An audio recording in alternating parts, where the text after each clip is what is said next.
listening to the Los Rotos podcast with Vanessa Scaduto. Produced by Upside Down Creative Media. All right, bienvenido a Los Rotos. Welcome back, everybody, and thanks for listening in, watching in. I'm pretty excited today. Today I have my friend, fellow comedian, Isaiah Burns. What's up, Isaiah? What's up? I'm glad to be here. Yeah, I'm glad you made it, man. I mean, how's your weekend been so far, though? Busy. Busy? Very busy. Yeah, anything new exciting? I've been writing and doing a lot of preparation for various projects that I work on the side and then my day job. Look at you being a professional. Yeah. Look at you. Well, in case you don't know, Isaiah, I want you to kind of like tell them like where you're from, ASL, you know, age, sex, location. Okay. But you know, like, and how you got started into comedy. Well, I'm from here, Jacksonville. Well, a little bit outside of Jacksonville. I lived in a place called Orange Park. Okay. Yeah. Right outside of Jacksonville. There's literally no difference between the two. But I'm a local comic, inspiring filmmaker, working on a TV show at the moment. I do film review on my YouTube channel, Spiral Tree Entertainment. Just gonna plug myself. Like, don't worry, I'm gonna give you time at the end too. You get to plug it. And I started doing comedy back in 2020, like mid-pandemic, because my brother, he got hit by a car, passed away. I'm sorry, I don't know. I know I'm not supposed to be smiling. I'm just thinking of your jokes. Yeah. Yeah, I'm not laughing at his brother passed away. Yeah, he got hit by a car, and I was thinking about our last conversation together, where he had mental handicaps, but I would talk with him and he'd be like, "You seem sad. Why aren't you happy?" Right. And I sort of reflected on that, and it's like I wasn't happy because I wasn't following my dreams. Right. So then that pursued me to go do what I want to do. Yeah. And again, just go see him. He does have jokes about this. This is not me just laughing. I look like it's such an insincere bit. My brother got hit by a car and died. But no, Isaiah's great. He talks about it. I think as comics, we understand that sometimes going through traumatic things, the only thing you can do is laugh through it to get through it. Yeah, laugh through the pain. Right, exactly. But yeah, I guess it was during the pandemic, right? Like there was a point where I think all of us just were like, well, I'm really willing to just risk my life to get some laughs in, you know?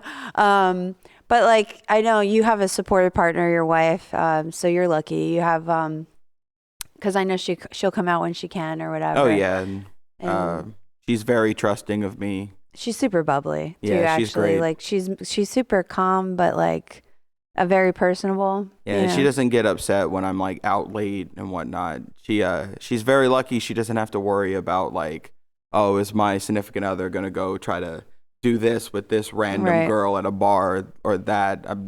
I have zero interest in any other woman like that in my life. So no, I guarantee. I feel like you're gonna be like the Nate Bargatze, you know, like where he's gonna, you know, the wife and kids still, but he's like, because I mean, well, do you curse in your sets? Not often, right? I try not to. Yeah, because I was gonna say, like, you're pretty clean. Like your jokes are funny, but still very clean. Like, and there's nothing wrong with cursing in your jokes. I curse obviously all the time, but I do give credit where credit's due when you can keep it clean and suggestive and not. Yeah, I think my style of comedy is clean, but it's not like church clean. Yeah. Which is unfortunate. But who is really? I mean, if I was church clean, I could be making so much more money doing comedy. You could be now. Cruise clean. Like your comedy's good enough to like start going on cruises. Maybe take your wife. You get a week. Yeah, doing make $1,000. Not why not free cruise. Get coronavirus while in the cruise. Why not? All the lobster tail. Yeah. You could get. That's my dad, dude. I went on a cruise once with my dad, and I'll tell you what, he tips well though. Like they knew that at the end, like they knew that he was gonna tip well. So like he learned, he's like, nah, I tip him $20 in the beginning and tell him I got more for them at the end. He goes, after that, I get as many lobster tails as I want. And I was like, why did your Brooklyn accent get even harsher? Like, why did I? It's just when it comes to lobster, that's just what it's about. Yeah, he's like, nah. I was like, Dad, stop. All right. He's like, and why are you whispering? We all know that we have to tip well so that they, that makes sense anyway. But yeah, cruise ships are bad, dude. My dad's a gambler too, so he's anyway. I don't know. I have to avoid stuff like that. I have a bit of an addictive personality. You do? Yeah, that's why I don't drink. That's why I was gonna ask you. Is that why you don't do? Oh, you're smart. Yeah, because once I start, I don't stop until I can't keep going. Is that just genetic stuff, or is that? Oh, okay. It's genetic. I was born addicted to stuff, so stuff like that releases. So your brain is legitly programmed like that. Yeah, if they release the same endorphins and stuff, my body's like, oh, I remember that. Let's keep doing that. Yeah. Oh, dude, I'm sorry. Yeah, that sucks, man. Yeah, no, I remember. When we talked beforehand, I had a family member that had an addiction problem. Well, I have several family members, but it's fine, guys. They're all in recovery. But anyway, when I was in college, I took a psychology class that was specifically for drug addiction, and you learn also the anatomy and the science, how your brain cells literally chemically change, all the chemicals physically change them, and they'll never go back to what they were before the addiction or the substance abuse. Yeah, so that sucks that you were a baby and that happened to you, dude. I lived. Yeah, you are. You're living life. Yeah, you are. Well, how old are you now? Like 26. Oh, okay. So you got some living to do. Yeah, I got 35 more good years of life. 35? Why specifically did a psychic tell you? No, your life sort of slows down at 60. Okay. Once you get to 60 years old, you're supposed to kind of reduce the amount of stuff that you take on. Right. To be able to live the next 20 years without that level of stress. I know, and I'm saying this because he has told us in our jokes. I know because of your autism, you like numbers. Yeah. Okay. Yeah.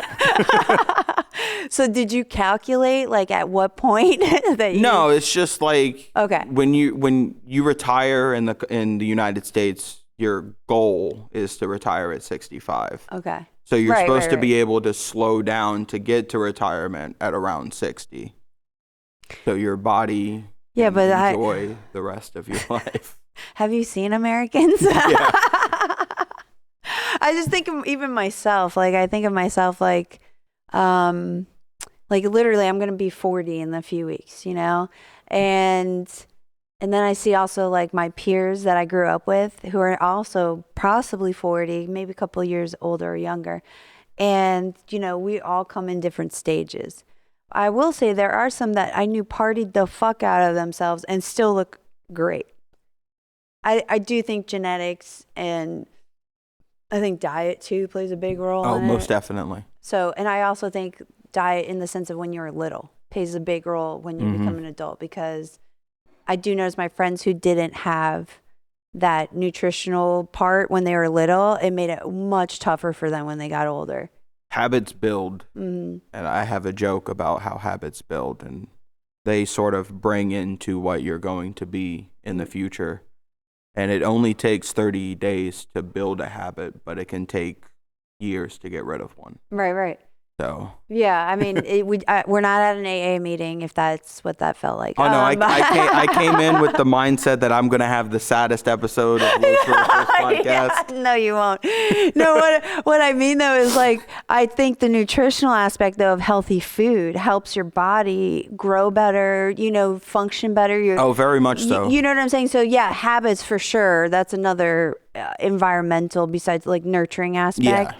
But then I'm talking about like environmental aspect of the actual nutritional value of food to the human body. Like when you're well fed, I'm in the middle of switching my diet right now and going from eating like all these like high carb, high fat foods of like fast food and stuff because, comics were on the road all the time. Oh God, tell me about it. I just ate a quarter pounder. I'm not even going to lie. And switching into like healthier foods and stuff like that, my energy level has gone through the roof. Right.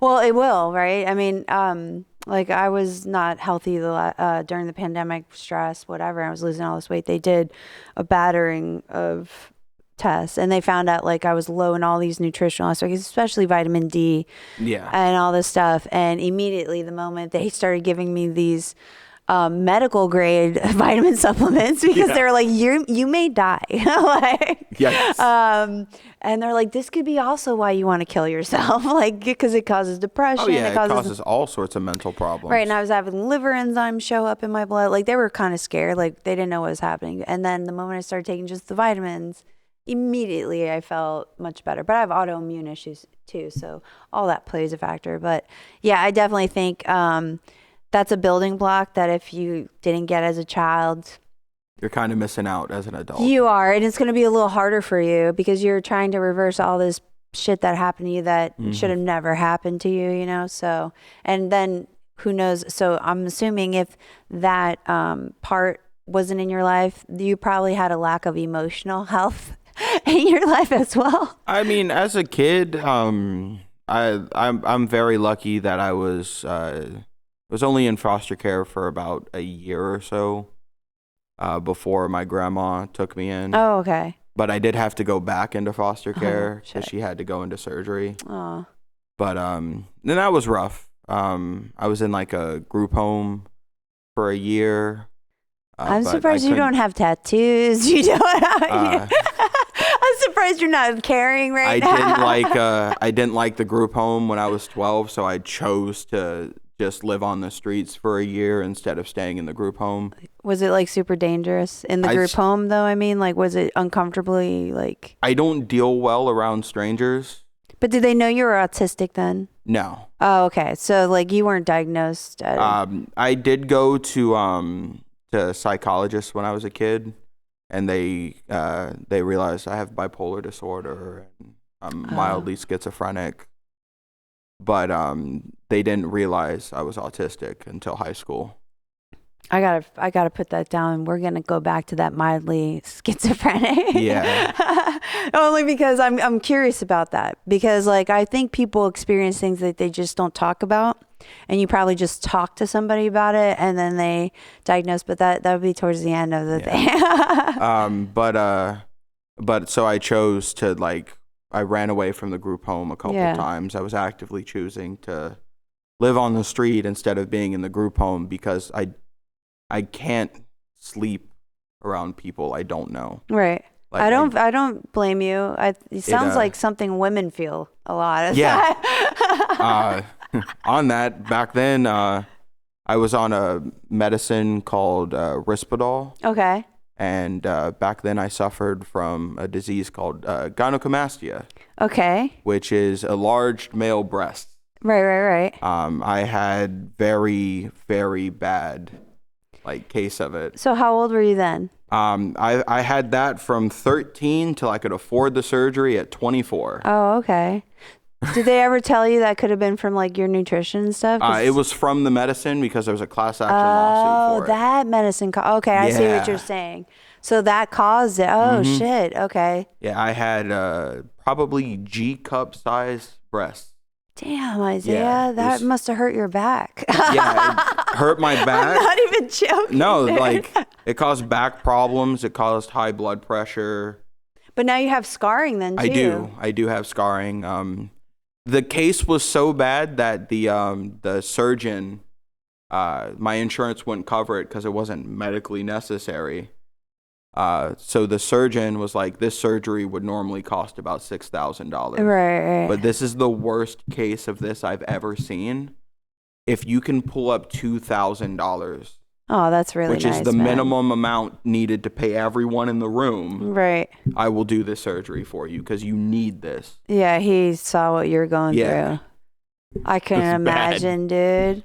And that's one of the reasons why I'm like, I don't need anyone besides my wife, because I didn't get that surgery until I was 24. Right. I've been with my wife since I was 16. Right. So she saw you go through it and everything.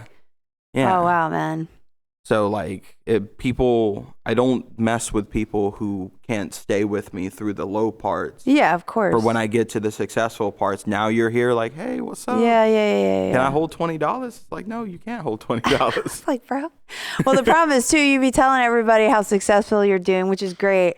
But then the people in your real life, like the people who may have like been, I don't know. It sounds like you have people asking you for stuff. They hear that and they think they can have a piece of that when it's like, no, I worked for everything I'm getting. Yeah, you're not getting none of this stuff. Yeah, I am an outlier in my generation. I know that for a fact. My wife is the only person I've been in a relationship with. Right. I'm a homeowner. Been a homeowner since. Yeah, 25. it's almost like you're like living like a 1950s. Yeah, I'm living the boomer lifestyle. Yeah, you are living a boomer lifestyle. Yeah, I really am. So you too can become a boomer by being in foster care. Oh my God, dude. Did you get anything in the class action lawsuit though? Or is it just enough to get paid the lawyers and that was? I participated in the class action, but I wasn't able to get the paperwork because my psychiatrist died in the middle of it. Awesome. He died of a heart attack due to stress. You should talk about this on stage. It sounds hilarious. I'm working on jokes about this at the moment. There's funny there. Yeah. It's just the like fuck you universe. Yeah, I tested out a joke about how I can relate to women. I'm working on a joke right now about how I can relate to women at bars. Okay. Because I used to have giant breasts. And so you just start at the feet and you look up and you're like, oh, it's a fat chick. Okay. And then you get to the beard and it's like, do I still? Maybe. Did you ever feel like people misgendered you or something? No, I felt a lot. I got a lot of bullying in high school and whatnot, but the person I was in high school is completely different to the person I am now. Were you like more shy or something? No. Oh, you were more aggressive? I was violent in high school, which is totally unlike how I am now. Yeah. You are a pretty calm dude. I'm calm. I'm collected. You're very present. You're very present. Yeah, I'm relatively nice to everyone around me. At least I try to be. Right. Back in high school, people mess with me. I would punch them in the mouth. Right. Like, not even like a hesitation. It'd be like, da-da-da-da-da-da-da-da. It's like, boom, you're against a locker. I don't care. I was not a good person. I don't think it's not being not a good person. It's just somebody who's probably just scared at being attacked and hurt and I had a rough experienced something. Yeah, I had a rough childhood. Yeah, I was gonna say you sound traumatized. Yeah, is what. I mean, the only thing that really stopped me from going further down that path was in high school. I got kicked out of high school because I threatened to hurt a teacher. Oh. Like, I was that level of off the wall. And we had a family friend that was a police officer who kind of set me to the side and was like, if you don't stop what you're doing, you're going to end up in jail. Right. Just like your parents. I was like, and that made me like stop for a second and be like, you know what? You're probably right. And then I had to go to therapy and so they got you therapy though, at least? Yeah, that's cool. Mental health was a big thing in my household. See, that's good. I mean, growing up. Yeah, I was gonna say I grew up in the 80s and 90s. And I'll tell you, it was in the ether. Like, my dad had talked about it or whatever, but it wasn't pushed in schools. You know, most of them would tell you to suck it up, shut up. The teachers didn't even care if something was happening to you at home. It was more like, do what you need to do here, you know, and get out of my hair. Now, there was a few, I would say there was definitely some teachers. We even had an assistant principal that I think, that she, oh my goodness. Oh, sorry. I didn't burp yet, but it's there. So if I do, I'm sorry, guys. But anyway, that she would keep an eye on us. Like, she let us also get away with some stuff because she knew some of us were troubled, but she expected the truth from us. So, like, when I say get away, meaning she'd see us get on campus, she goes, where are you guys coming from? And we're like, McDonald's. She goes, get your butts inside. I want to see you out here again. If you're going to do something like that, you got to let me know first. Because then she'd tell us what days we could go and come back. Because at the time, you weren't supposed to leave campus, but we were like seniors, you know? Yeah. And she knew it was kind of ridiculous. As long as she knew we were going to come back, she let us go for 30 minutes to come and get some McDonald's, But anyway, she died. So the good ones die young, dude. She was great. Miss Rolson, you were great. Yeah, my grandma, that's my mom. That's been my mom since I was a kid. She had adopted 10, 11 kids. Wow. All of us have some sort of mental or physical disability. Mm-hmm. She's a saint. I can't imagine doing anything like that. I don't have that level of patience. Now, was this your mom's mom? Yeah, it's my mom's mom. So I guess maybe just your mom had something going on with herself too. My birth mom has spent her entire life in and out of recovery and dealing with various drug related issues. I feel like, well, I mean, I guess I'm trying to relate. I always look at the parents of the parents, right? Like if there's something wrong with this, you want to know, well, what happened? Like, my family, like definitely there's addiction in my family, but we know there are some people who are culpable. They're not at fault per se, but there are some things that may have triggered, certain things come up, but. I think it was just like that old adage of like the people that you hang around with influence your decisions. Mm-hmm. And so I think that's what really affected my birth mom in a lot of ways. Yeah. I mean, did you ever get to talk to her about stuff? Oh, yeah. I've seen her a couple times. I haven't talked to her in a couple years. It's not by my choice, really. It's just I feel personally that like I may remind her of bad times. Probably. So not intentionally. Yeah, obviously. just like getting me taken away from to the state. Probably like anytime she's around me, it probably associates those kinds of emotions. Yeah, but I don't want to judge your mom. I don't want to judge her, your bio mom, but my daughter, like, I love my child, but I don't have fond memories with her father or whatever. Of course, I have some if I want to look, but there was way more or not. But I wouldn't project that. I guess I'm not resentful, anymore, but I love my kid and I would never project that onto her in that sense. I think it's more of like that. And also like I've had a good upbringing with my grandma. Right. So I feel like maybe she feels like if she tries to come back into the picture, she'll mess that up in some kind of way as well. Okay, that's respectful though. Like she doesn't want to overreach because she wasn't around as much. So I have no hard feelings towards. Do you look like her? A little bit, yeah. Yeah, you can see it. I look a lot like my dad. Oh, okay. My dad's been to a couple comedy shows. I have a good relationship with my dad. Has he though? Yeah. I haven't seen him then. Yeah, he came with me to Rain Dogs a couple times. Oh man, I guess I hadn't seen him. My dad apparently is extremely attractive. Unlike me, my dad is very attractive. Because I brought my dad to Rain Dogs, and I was talking with my dad, and my dad then had to go take a phone call. And immediately Dallas is like, I would fuck your dad. I'm like, yeah. Oh, Dallas. But okay, so is your dad like what are you again? Like I know you. I always look at you and I think like Greek or something, or Turkish or something like that. My mom, I don't know. My mom is like she's Caucasian. Okay. And I think she has like a little bit of Native American there. Okay. My dad is half African American. Oh, okay, that's what it is. Half then. And then I don't know what his mom is. I've met his mom. But shout out to Grandma Dawn. That's right. You have described your dad, I think, before. My dad is half. That's why Dallas would fuck him. Dallas loves black dudes. But my dad's very light skinned, so. I forgot. Yeah, I was gonna ask. I was like, he must be dark or something. That's why I was kind of asking because I know Dallas loves black dudes. Yeah, I may show you a picture of my dad afterwards. Okay. Oh man, I wonder if I did see him and didn't realize it was him. Yeah. That's probably it. Because that's like my family members. I'm light skinned. And then you look at my darker family members and people think we're just friends or something. I'm like, people used to think my brother was my boyfriend. I'm like, no, he's like 4 or 5 years older than me. So he would be more creeped out. He's like, that's my little sister. Like, ew, gross. Like, yeah, my grandma, she's Caucasian. She's from Scotland. Okay. My grandfather, they're not together anymore, but he's African American. So that's like my friend Charlie. He's the same way. Like his grandmother was from Ireland, like green eyes, whatever.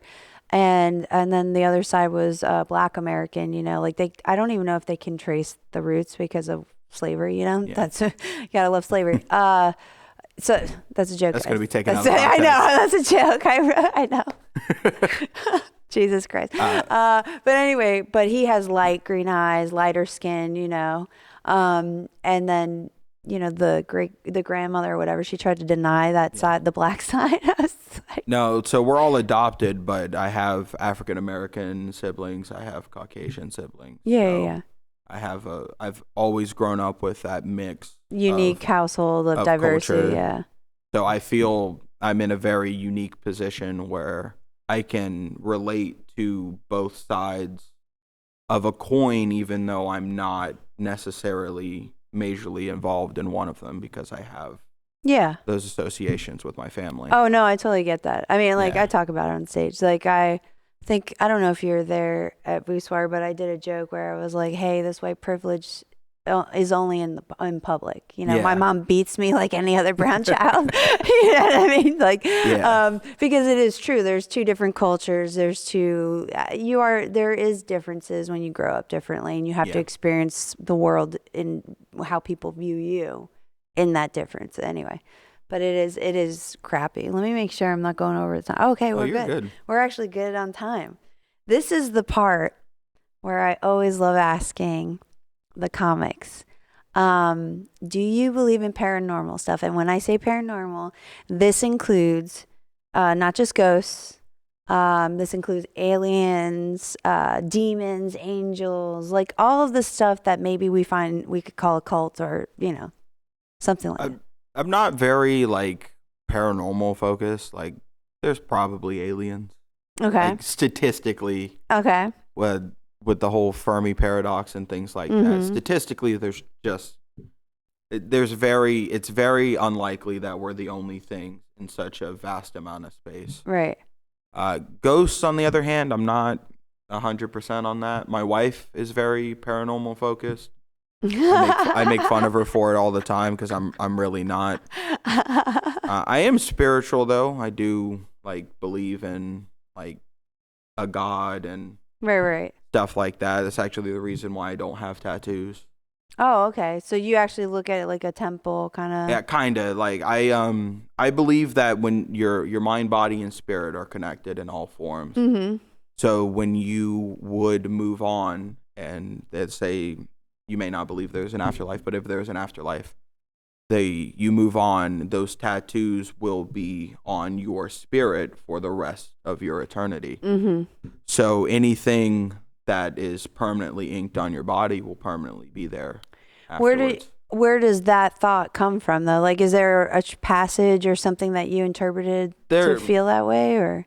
I was raised Catholic, so there's, you know. Oh yeah, the Catholics are pretty serious about that stuff. But also, like, if your time on Earth directly correlates to your time in the afterlife, then that means that your actions on Earth will have permanent consequences to your afterlife. Do you believe in past lives where you can come back? I don't believe in like reincarnation. Okay. I believe that your so-called guardian angel is your ancestors. Okay. Looking after you. Okay. See, that would be the difference in my belief systems, right? So like, obviously I have tattoos. Yeah. But I actually do have tattoos that mean something to me spiritually, which ironically, I talked about this on another one, but I got this like past life Akashic, you know, I think I talked to Cross about it, Akashic records where they said past lives. I didn't know. I got these tattoos done, and some of them are from Mayan temples and stuff, and they mean certain things. Well, before I did all that stick and poke stuff on me, and then I got this record back, and this thing said that I lived during the Mayan times a few lifetimes. That's cool. And I was like, and then also I lived during the Civil War too a couple of times. I was just a civilian, they said.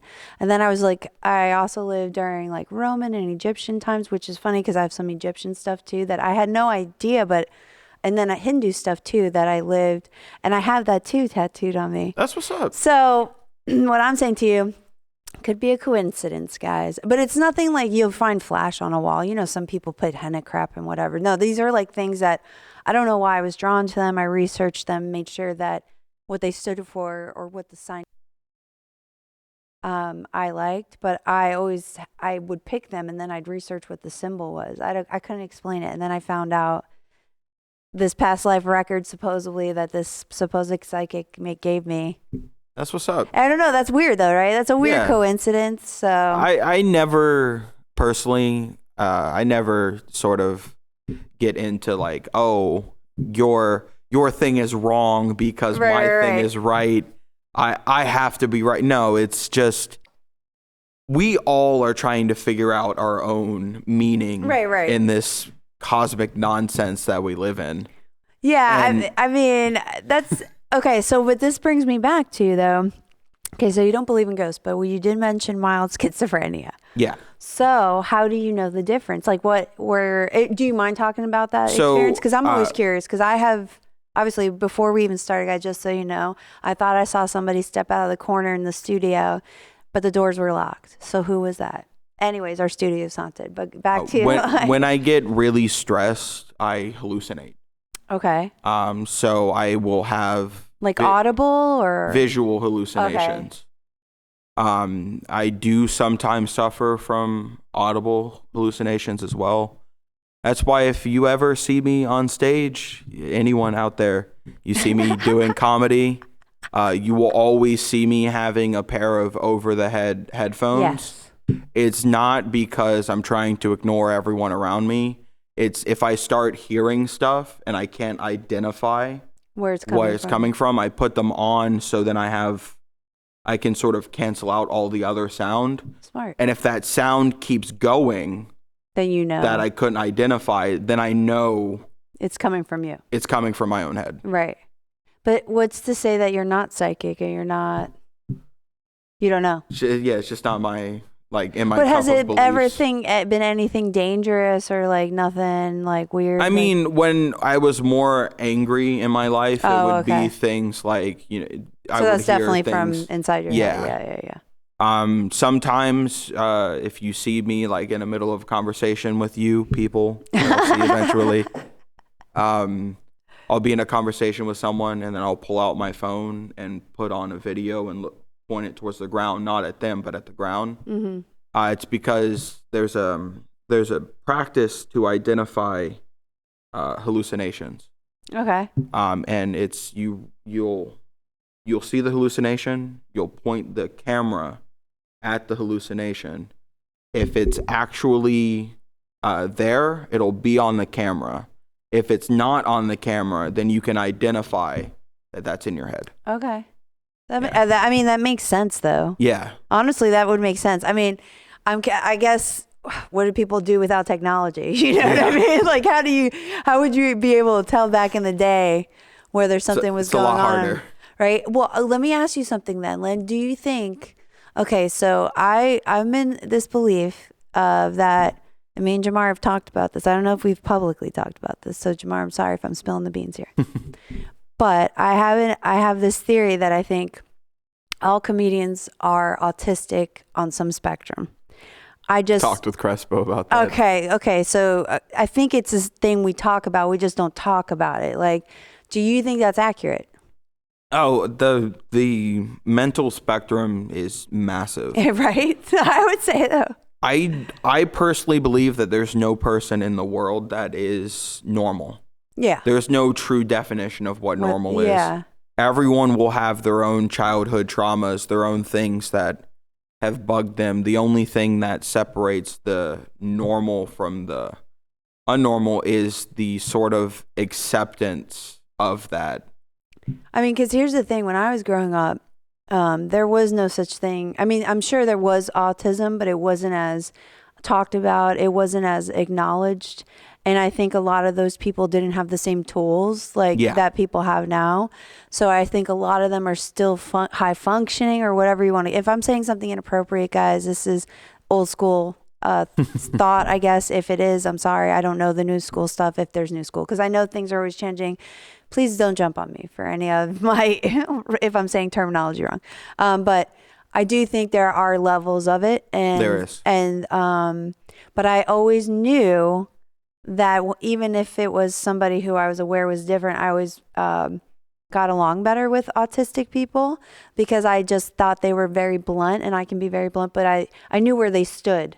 Like they like to tell their boundaries right away. Like there's no ifs, ands, or buts. Like where they stand and where they don't. I got into a moment at a CBD cafe a couple weeks ago where one of the comics, I think he goes like Dr. Shark Puppy or something like that. Oh, okay, yeah. Yeah, he like touched me, and I had to like immediately. It wasn't even a hesitation thing. I was like, if you do that again, I will probably swing on you. Yeah.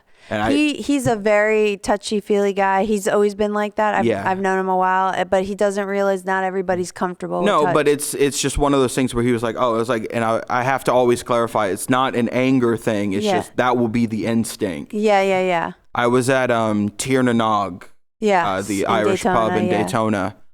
And when I was there, I went up on stage, and my style of comedy is very sad. It's very sad. It's so funny though. I mean, yeah, that the humor comes from the pain. But the host for that night was like, "You should give that." You're like a White Ron Funches. Yeah. They were like, "You should give him a hug," and someone came from the side of me to give me a hug, and it was a lady. But I had my fist balled up. I was ready to turn. Right. And it was only when I turned and identified that it's a woman. It's a woman coming at me. I was like, okay, I don't need to physically get. Yeah. She gave me a hug, but it was one of those moments where even in my head, it was like, I know I shouldn't swing, but the only reason I'm not swinging is because I'm in an Irish bar in Daytona. Oh, that's dude, a white woman, and I would end up in an alleyway somewhere. For you, dude. Yeah. Listen, when I went there, I literally was like, this is serial killer heaven, dude. No wonder so many serial killers go to Daytona and kill women. Like, I have a show there next week. It's so spooky. It's so spooky. No, but I love the comics there. Those guys are balls to the wall. Like, they're it's so always fun. Yeah, I love them, but it's definitely a spooky place. But speaking back to the spooky stuff, I'm sorry, I wanted to understand because I do think sometimes people are medically diagnosed with something when maybe they don't need to be, when that's just, I do think some people have, I don't want to call them powers, but abilities or a sixth sense or whatever that is. I think all of us, this is my just personal beliefs. You don't have to believe any of this mumbo jumbo, okay? I just think that we do have a sixth sense just innately in us as animals, and I do think some people are maybe more developed than others. I mean, like, what are jellyfish? Aren't they aliens? Like, how are those are real and they shouldn't exist? They're just old. I mean, I guess they're prehistoric, maybe. No, but I think they said they're alien, like they shouldn't technically exist or something. There's something to that. There's a whole bunch of theories, like ancient astronaut theories and stuff like that, where it's like those kind of things sort of precursor into what made life here. Right. Where I'm more on a sort of multiverse kind of thing when it comes to reality. So do you think there's like multiple universes that like you made one decision that changed this trajectory and you're on this one because you made this decision? Exactly. I agree with that. That's even terrifying to me though. I think that like God is there's the same entity that has created a system to have all sorts of variables answered. Mm-hmm. It's weird because my brain is very like I know numbers I forward. Can picture it like to me it looks like a kaleidoscope once it goes out into the fractal. I feel like it's a science experiment. Right. I feel more like the universe itself and these alternate realities are just a way for the individual that is God to figure its own existence out. So have you read anything about the Kabbalah? Because that's exactly what they talk about, basically, is when the universe awakens to itself and recognizes its power. But it's the same as if you listen to the simulation that you may be on in this new age, the simulation theory. Yeah, well, no, I mean, if you I call them simulations, which is like multiple universes, or maybe I look at them like DLCs. You choose to take this, this path or this side mission. And one of those may be new age stuff, right? And those new age people talk about awakening yourself to the universe and the power within you. But I do think that is part of the process of breaking the simulation in some ways, is recognizing that you do have power. If we are a simulation, you have the ability to manifest and be Neo. I don't know. Maybe that's a little heavy. I think like things like deja vu are just realizing other decisions that have already been made. Well, in my belief, like an overlap. Yeah, in my belief system, like this is, I don't know why I've believed this for a long time. I believe that we actually mapped out our lives before we got here. We have a plan, a goal to achieve something. Doesn't mean we will get there, but we go through these trials and tribulations, and the deja vu is a memory that has been programmed into us, into our soul. Some people could call that the simulation too. I never thought of the simulation at that time though, but programmed into our soul to allow us to know that you're on the right path. You're still on the same path that you met. So you're doing good. You're still here, even with all the crazy shit that happened. That's a cool way to think about it. Yeah. I mean, I think that's the way my brain copes. Like, I know I've had some atheist friends and they get really angry with me because they're like, prove it. And I'm like, you can't prove it. It's not. And I'm also not trying. This is my own personal system. Just like, you want to believe what you want to believe. I respect it. I'm not harming anybody by believing in crazy past lives. That's I'm not trying to reenact them, That's the reason why I'm not like super into Catholicism as much as I used to. It's because I don't believe in trying to convert others into a way of thinking. Right. I genuinely believe that the world is better with everyone thinking different things. Oh, yeah. I think also, how do you produce thought if you're all thinking the same thought? I don't know. That gets into some 1984 kind of... Yeah, dude, aren't we there? I was like... We're really close. I mean, especially if you ask Ted. They named something called Soylent, and I thought it was a joke, and it wasn't. And I was like, they have to be doing a play off of Soylent Green, and it's just crazy to me, though. It's like, maybe even those people thought this is just funny because we're coming into a time where it feels like that, like we're going to be eating Soylent Green here. Dystopia is terrifying, and when you're like me, I identify patterns all the time. And I'm like, things like that lead to things like this, and like that's not the way right. things should go in my mind. But unfortunately, it's a power to the people. It's not a dictatorship here. Is it power to the people or power to the oligarchy? There's a power to there's power to specific people. There's power to specific people. But I think we're almost out of time though. But I want you to plug all your stuff again and do it slowly so they know where to go. And right now, I do comedy all throughout Florida. On Instagram, I'm just another comedian because I'm just another comedian. There's a million of us. There's nothing that makes me special yet. That's not true. I have a YouTube channel. It's a Spiral Tree Entertainment where I'm currently doing movie reviews.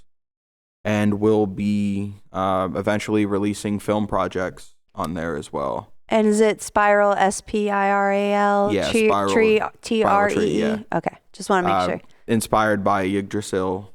I was thinking of Spyro. I don't know why. Yeah. I don't know why. The Tree of Life. Yeah, but for some reason I saw Spyro going. Yeah.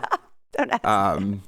And I'm currently working on a superhero project at the moment that I'm writing. Okay. Where the superheroes are based around like reality and the sort of mental problems that come with actual superpowers. Oh yeah, I mean, isn't there? What God? I'm gonna find that show. I'm gonna send it to you. There's a show called The Boys right now. That's kind similar of similar to The Boys. But like, what about The Umbrella Factory though? Yeah, too? kind of like that. Where the whole point of it is like the main character is a retired hero. Okay. Who he has enhanced senses. He has enhanced sight, smell, hearing, so on and so forth. He's had that since he was a kid. Okay. So that has developed into obsessive compulsive disorder because he's noticed every detail in his entire life. Okay. And that's the reason why he stopped being a hero, is because he couldn't deal with it anymore. Okay. Should be interesting. I start up my company in June. All right. And I'll probably end up having that finished next year. Well, cool, man. Put out, I look forward to seeing it and stuff and hearing about it. Well, thanks again, you guys, for tuning in. Don't forget to follow Isaiah. Thanks for listening, watching, wherever you're doing. Please like, share, subscribe, comment. It all helps us. If you want to be a sponsor, reach out to us. We would love that. We would love a sponsor. All right, guys. Take it easy. Peace out.